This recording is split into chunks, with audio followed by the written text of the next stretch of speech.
Assalamualaikum warahmatullahi wabarakatuh. Apa kabar? Kembali berjumpa dengan saya Irsman Arif dari Forum News Network. Semoga tetap dalam keadaan sehat walafiat dan tetap semangat. Putra bontot Presiden Jokowi, Kaisang Pangarep tampaknya mulai melupakan niatnya untuk menjadi kepala daerah, menyusul jejak kakaknya Gibran Rakabuming yang memulai karir politik sebagai wali kota Solo dan kakak iparnya Bobi Nasution yang menjadi wali kota Medan. Gibran sekarang sudah terpilih menjadi wakil presiden, ini wakil presiden termuda sepanjang sejarah Republik ini, dan kemudian Bobi itu bersiap-siap mengincar posisinya sebagai gubernur Sumatera Utara. Ini peluangnya sangat besar karena dia diusung oleh super koalisi ya, karena banyak sekali partai yang mengusungnya.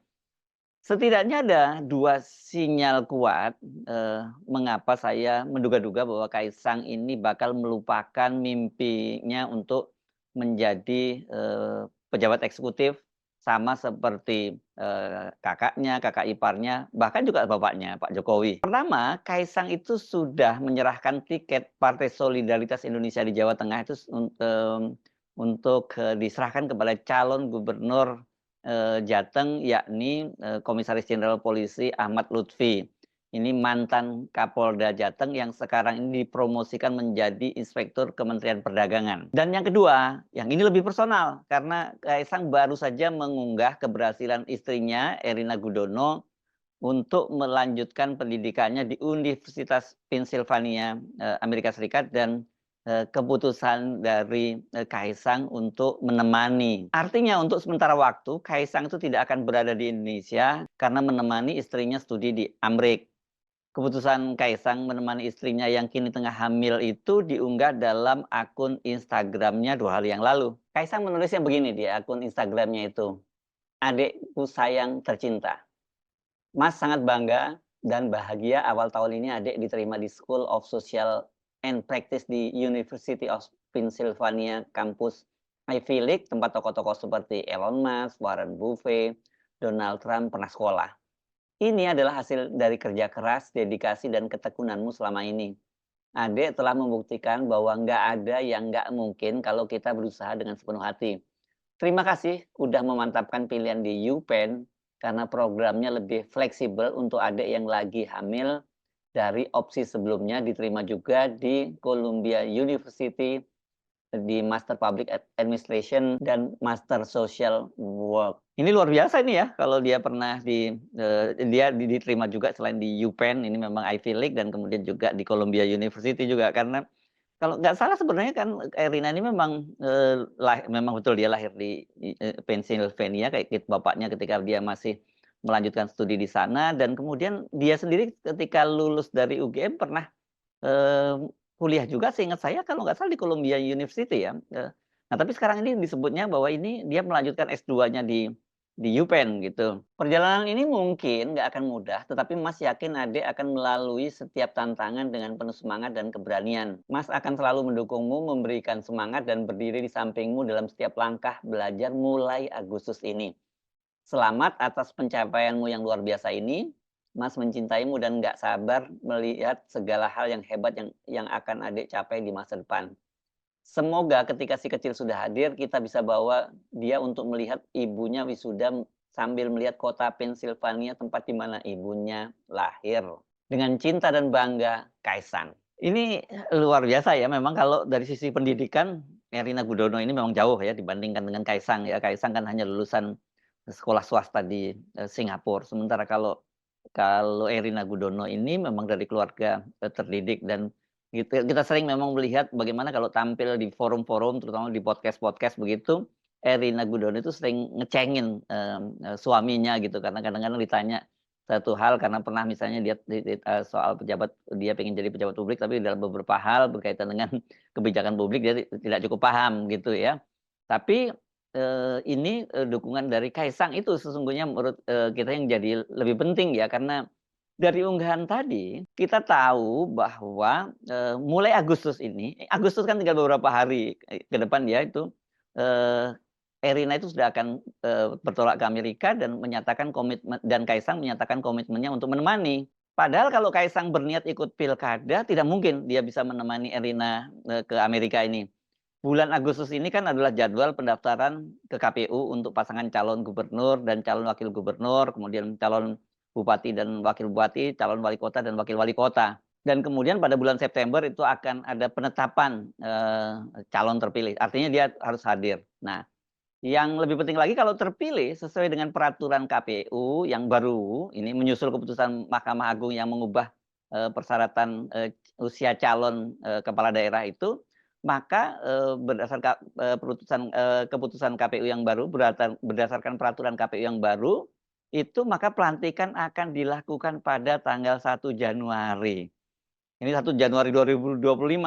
Jadi bagaimana mungkin sekarang Kaisang bisa meninggalkan tanah air di waktu-waktu yang sangat-sangat penting dan krusial.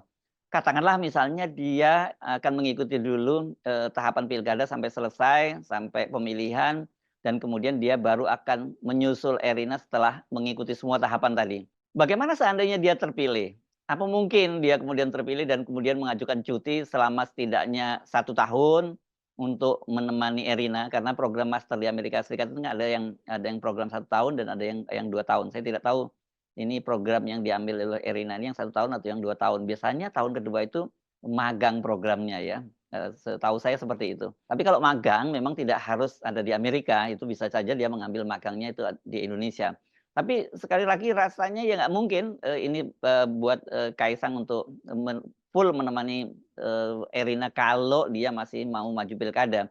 Jadi kalau benar ya dia mau menemani ya berarti itu sinyal dia sudah melupakan ambisinya untuk menjadi pejabat publik seperti kakaknya, kakak iparnya, bahkan tadi juga bapaknya yang Jokowi yang ini kan memulainya juga sebagai wali kota Solo selama 2 periode, kemudian menjadi gubernur DKI Jakarta dan sekarang ini menjadi presiden 2 periode yang masa jabatannya akan berakhir tanggal 20 Oktober nanti. Keinginan Kaisang untuk menjadi pejabat publik ini kan bukan mendadak ya, itu udah berapa tahun yang lalu disampaikan, itu dibocorkan oleh Gibran melalui akun media sosialnya dia bahwa tidak jadi Kaisang tidak lagi seperti dia juga yang tadinya cuma ingin fokus menjadi pengusaha, dagang saja begitu, jualan martabak dan tidak tertarik ke dunia politik. Ternyata Kaisang juga tertarik untuk mengikuti dunia untuk masuk ke birokrasi pemerintahan dan ketika ditanya apakah eksekutif atau legislatif pada waktu itu dijawab oleh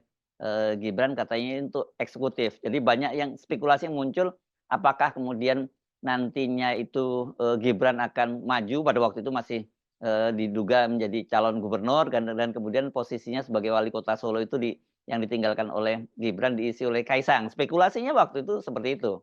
Langkah awal masuk ke birokrasi pemerintahan itu dimulai diwujudkan ketika dia menjadi kader PSI dan secara mengejutkan kemudian selang 2 hari dia ditunjuk sebagai Ketua Umum Partai Solidaritas Indonesia.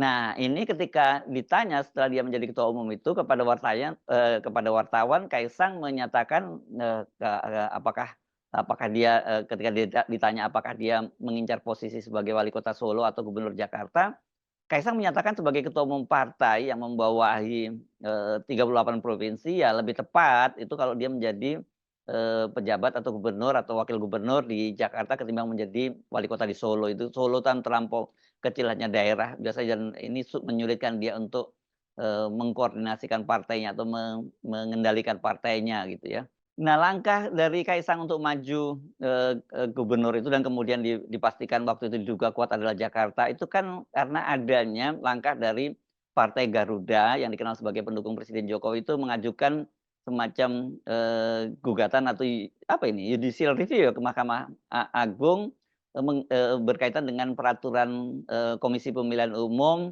mengenai batas umur dari calon kepala daerah. Berdasarkan peraturan KPU itu kan syaratnya untuk bisa maju menjadi kepala daerah itu kalau untuk gubernur dan wakil gubernur itu berusia minimal 30 tahun, sementara bupati, wakil bupati, dan kemudian wali kota, wakil wali kota itu usianya 25 tahun.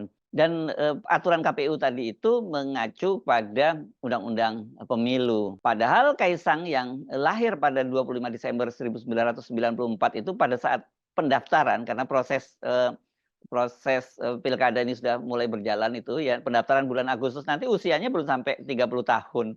Jadi tidaklah salah kalau kemudian bahwa gugatan ke Mahkamah Agung itu kendati yang mengajukan Garuda yaitu untuk kepentingan dari, Kaisang Pangarep. Ini polanya persis sama dengan, pada waktu, mereka mengakali aturan, undang-undang pemilu itu ke Mahkamah Konstitusi ya. Pada waktu Gibran mau maju menjadi calon wakil presiden dan, waktu itu Mahkamah, Konstitusi kan masih diketuai oleh pamannya yakni Anwar Usman. Gibran itu lolos karena normanya diubah, kalau semula aturannya itu hanya 40 tahun saja, tapi kemudian normanya ditambah, berusia, 40 tahun atau bagi mereka yang pernah dan sedang menjabat kepala daerah itu yang terpilih melalui, pemilihan umum atau pilkada. Kaisang ini yang lahir pada 25 Desember 1994 itu kalau kemudian diubah, sesuai dengan aturan KPU bahwa saat pelantikan pada tanggal 1 Januari, 2025 itu harus berusia 30 tahun, ya dia sudah memenuhi syarat gitu ya. Ini aneh banget. Ada syarat kok pada saat pelantikan, bukan pada saat pendaftaran. Loloslah Kaisang seperti halnya Gibran juga lolos sebagai calon wakil presiden ya, karena norma, peraturan KPU-nya itu diubah. Nah, dari sini saja orang kemudian mencium, wah ini jelas aturan ini juga diubah untuk kepentingan Kaisang sama halnya seperti, aturan di Mahkamah Konstitusi diubah untuk kepentingan Gibran. Nah, dari berbagai pernyataan Kaisang tadi dan langkah manipulatif mengakali hukum di Mahkamah Agung yang mirip dilakukan untuk Gibran, itu publik sebenarnya bisa membaca bahwa Kaisang ini benar-benar akan maju di pilkada dan bagaimanapun caranya itu harus menang seperti, halnya Gibran. Sayangnya waktu itu tampaknya tidak terlalu berpihak kepada Kaisang, karena dia maju kontestasi pada akhir masa jabatan bapaknya. Ini kalau dalam sepak bola ini injury time dan, kita kan kemudian tahu bahwa kemudian mimpi Kaisang itu meskipun dia udah lolos dengan aturan di MA, tapi partai-partai politik ini tampaknya tidak lagi, dengan mudah diatur oleh bapaknya, oleh Pak Jokowi. Kan, tadinya, Golkar itu, diinstruksikan begitu ya untuk mengajukan Ridwan Kamil maju di Pilkada Jakarta dan rencananya itu kalau, seperti dikatakan oleh Zulkifli Hasan itu akan dipasangkan dengan Kaisang, ya. Tetapi kan kemudian rencana ini ambyar karena Golkar dan Ridwan Kamil itu, menolak untuk, maju di Pilkada Jakarta dan lebih memilih Jawa Barat. Yang agak mengejutkan Golkar itu malah menawari Kaisang itu untuk berpasangan dengan kader Golkar Baba Alun di Pilkada Jakarta dan, Golkar berjanji akan mendukungnya begitu. Ini kan tawarannya nggak serius ya, karena jangankan Gibran yang dipasangkan dengan Baba Alun, Ridwan Kamil saja yang punya popularitas sangat tinggi pun tidak berani maju di, Pilkada Jakarta karena ada figur Anies yang menjadi kompetitornya. Jadi kalau Gibran maju sendirian sebagai calon gubernur apalagi dipasangkan dengan Baba Alun, ya ini sih bercanda aja ya. Tadinya publik menduga Gibran itu akan mengalihkan targetnya dengan maju di Pilkada Jawa Tengah. Indikasinya sejumlah lembaga survei telah melansir sigi mereka bahwa elektabilitas Kaisang itu tertinggi di Jawa Tengah. Yang terbaru bahkan, Litbang Kompas itu juga melansir, hasil survei di Jawa Tengah bahwa Kaisang itu, elektabilitasnya, tertinggi. Bahkan dia mengalahkan Ahmad Lutfi, mantan Kapolda Jawa Tengah yang digadang-gadang menjadi calon, gubernur juga. Tapi walaupun paling tinggi, tapi angkanya juga nggak tinggi-tinggi amat ya, karena, Kaisang itu hanya 7% dan kemudian disusul oleh Ahmad Lutfi 6,8%. Jadi peluang, Kaisang untuk dikalahkan itu juga masih sangat besar.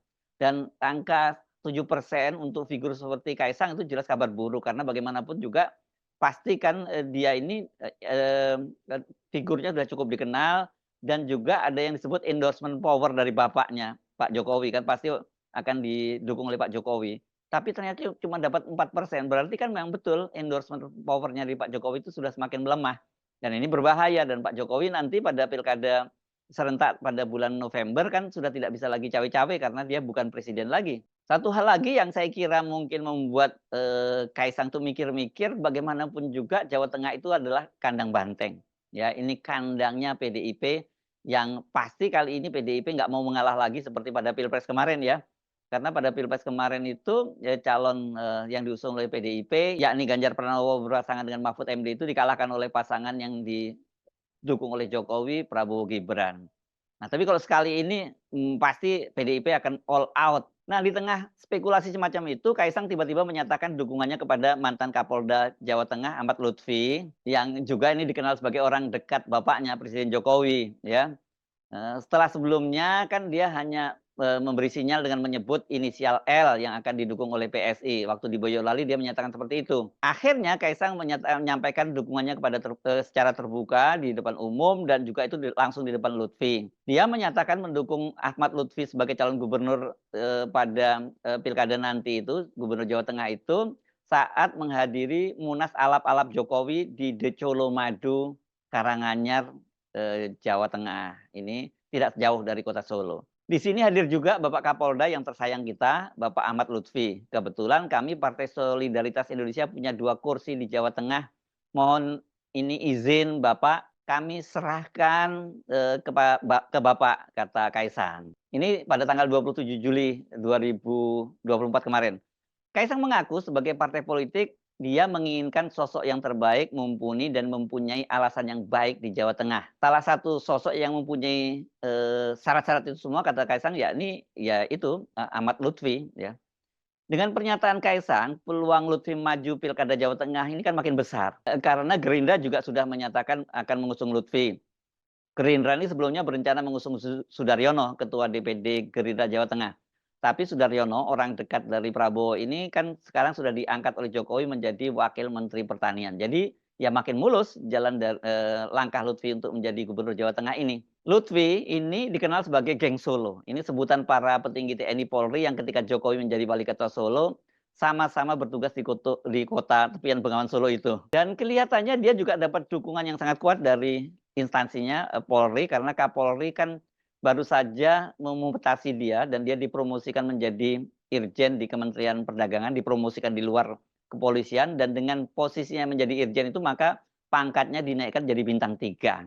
Tampaknya posisi sebagai Irjen di Kementerian Perdagangan ini hanya mampir sebentar ya, karena dan ini hanya menjadi dasar pangkatnya bisa dinaikkan menjadi bintang 3. Sebab bila nanti sudah resmi didaftarkan pada pada bulan Agustus ini, maka mau tidak mau ya Lutfi harus mundur sebagai Irjen Kemendak. Nih ada pos baru ini yang kosong yang ditinggalkan oleh Lutfi. Kalau diisi lagi dari kepolisian berarti siap-siap ini ada yang jadi bintang 3 lagi dari kepolisian. Nah, ini kalau dengan begitu apakah kita bisa menyimpulkan Kaisang itu sudah melepas sepenuhnya ambisinya untuk menjadi pejabat eksekutif?